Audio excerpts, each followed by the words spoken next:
Respiratorios publicado por el Instituto de Salud Pública, la influenza tipo A, el virus incisional y el adenovirus son los principales enfermedades que están circulando en nuestro país. Pero ¿cómo podemos identificar los síntomas? ¿Cuándo hay que acudir a un centro asistencial o a la urgencia? Se lo vamos a preguntar de inmediato a Andrea Pino para que nos ayude a resolver todas estas preguntas. Andrea, ¿cómo estás? Buenos días.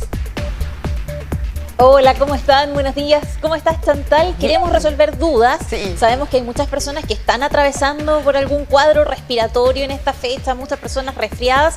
¿Cuándo acudir a la urgencia? Se los vamos a preguntar de inmediato al doctor Luis Herrada. Él es jefe de la urgencia de la clínica de la Universidad de los Andes, para que nos oriente cuándo deberíamos quizás consultar con más oportunidad. ¿Cómo está, doctor? Buenos días.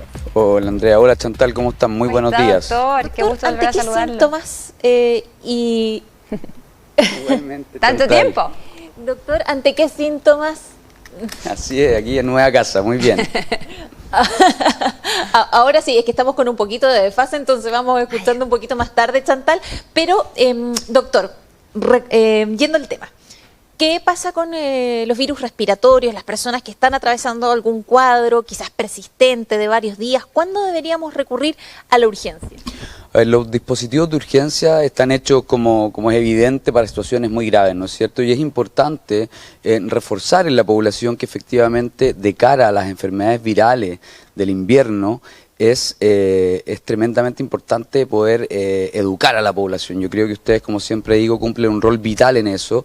Y hoy, del punto de vista práctico y simple, un cuadro viral en general es una enfermedad con fiebre sobre 38 grados asociado a algunos síntomas respiratorios, ¿no es cierto? Que puede ser dolor de garganta, tos, cefalea, dolor de cuerpo, que en la influenza es tan intenso. Y además de eso, para acudir a un servicio de urgencia, en general lo que uno busca son síntomas que podrían generar alguna enfermedad que requiera un ingreso hospitalario. Por ejemplo, la dificultad respiratoria en los adultos. Ya en los niños pequeños también siempre hablamos de dificultad respiratoria, y en los niños más pequeños es difícil porque justamente el síntoma no es tan claro, es decir, aparece ya esta retracción costal, es decir, cuando los niños no pueden respirar o están respirando de manera muy forzada, utilizan la musculatura del cuello, se le hunden las costillas, y cuando ya estamos en un extremo de la situación aparece lo que llamamos cianosis desde el punto de vista médico, que es que se empieza a poner azulado o amoratado los labios o las manitos, ya eso asociado a rechazo alimentario, algún grado de inapetencia. Y esto es tremendamente importante en los niños menores de 6 meses, que son un grupo que es tremendamente lábil. Y también hay que llevar esto a aquellos grupos de adultos mayores que tienen además factores de riesgo, ¿no es cierto? Insuficiencias cardíacas, hepáticas, renales, que son aquellos pacientes que terminan sin duda hospitalizados por neumonias virales en los servicios de emergencia y en las unidades hospitalarias, y en este tiempo ese recurso es muy valioso. Doctor, ¿la fiebre es una razón poderosa, suficiente para ir a una urgencia? Siempre es muy bueno empoderar a la población desde el conocimiento, y esto tiene relación con poder ir a algunos portales, ¿no es cierto?, validados de clínicas, por ejemplo, Clínica Universidad de los Andes, donde se puede entender que el manejo inicial de la fiebre se puede realizar por los padres siempre previa consulta médica. En general los pediatras son muy buenos para poder educar a los padres y contar cuánto medicamento tienen que entregarle a sus hijos de cara a la fiebre y cuáles son los síntomas de alarma, que son los que acabo de dar, para poder consultar de manera inmediata un servicio de emergencia.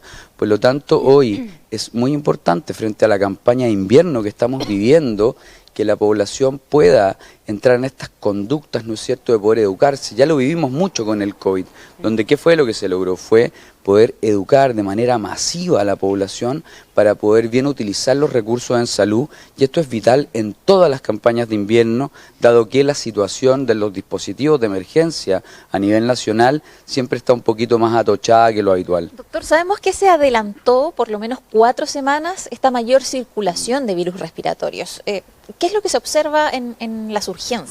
Aquí es muy importante lo que dice Chantal cuando parte y abre la nota, es que efectivamente a la semana epidemiológica 18, que es la que estamos viviendo ahora, hay un 47% de positividad viral.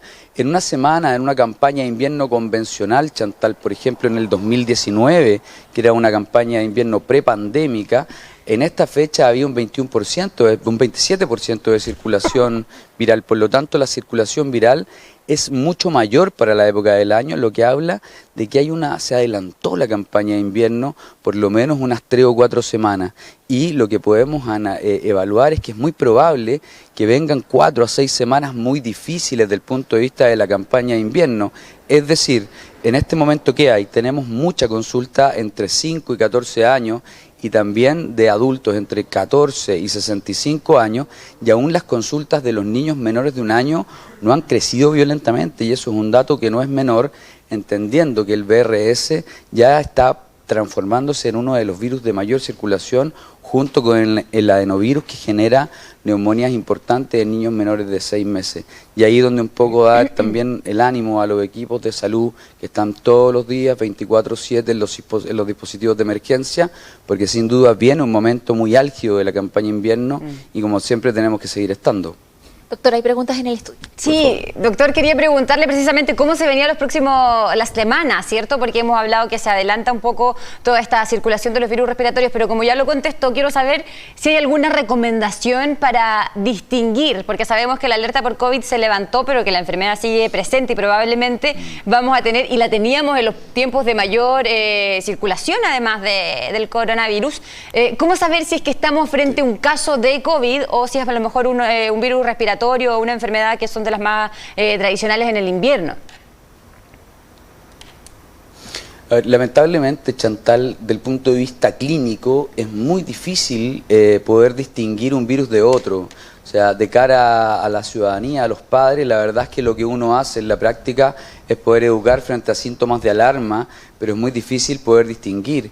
Y hoy, nuevamente, nos enfocamos en un tema que fue muy candente, que tiene relación con la prevención. En la mayoría de las enfermedades, en general, la prevención es lo que más nos ayuda. En este caso, para las enfermedades virales, bueno, el lavado de manos es fundamental, y luego la vacunación. Ya la vacunación sigue siendo el único elemento que realmente nos permite evitar neumonias, evitar mortalidad por neumonía y evitar que estas personas terminen hospitalizadas. Sin duda, en algunos casos da un cuadro viral, pero en aquellos grupos de riesgo que terminan hospitalizados, eso se genera con mucha menor frecuencia cuando las personas están vacunadas. Y hoy día el llamado más importante, sobre todo de cara a la campaña, pensando en la influenza, es a la vacunación, y con el COVID lo mismo. Ya la verdad es que lo que vemos es que los datos de COVID siguen estando, no han generado estragos desde el punto de vista de las hospitalizaciones, pero sigue estando presente, como tú muy bien dices. Por lo tanto, nuevamente el llamado es a la prevención y a la educación.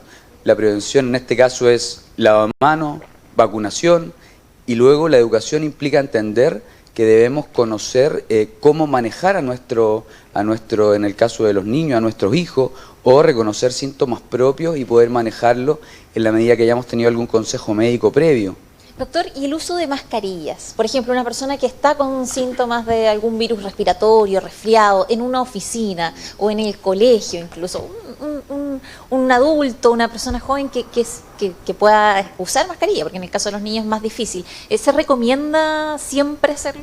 A ver, ahí hay un dato interesante que es una lección aprendida. Ya siempre en estos casos seguimos las recomendaciones ministeriales, pero es tremendamente importante que los dispositivos de barrera como las mascarillas sin duda ayudan a disminuir los contagios por enfermedades virales. Es más, cuando seguimos o vamos acompañando, por ejemplo, a uno de nuestros hijos o a un adulto mayor a un dispositivo de emergencia, parece ser aún bastante razonable poder utilizar una mascarilla, entendiendo de que ahí hay un lugar donde efectivamente nos podemos contagiar. Ya son lecciones aprendidas que tenemos hoy como país, que es importante que las sigamos manteniendo en el tiempo, y tiene relación mucho con la educación de las personas. Doctor, le agradecemos el tiempo para la entrevista, nos quedamos con todas las recomendaciones, también un llamado a que las personas se vacunen porque todavía no alcanzamos los niveles deseados. Sin duda, yo ahí vuelvo a reiterar el llamado. Si usted hoy no se ha vacunado, es el momento, no deje para más adelante el hecho de vacunarse. Las vacunas no hacen efecto inmediato, hay un periodo de 2 a 3 semanas al menos para que esto haga efecto. Por lo tanto, si sus hijos no se han vacunado, si usted no se ha vacunado, vaya y vacúnese. Realmente viene un periodo difícil desde el punto de vista de la campaña invierno, y prevenir siempre, siempre, siempre va a ser la mejor herramienta en salud. Nos quedamos con eso. Entonces, doctor Luis Herrada, jefe de la urgencia de la Clínica Universidad de los Andes, le agradecemos el tiempo, Chantal, y nos quedamos con todas esas recomendaciones que nos entrega el doctor. Muchas gracias a los dos.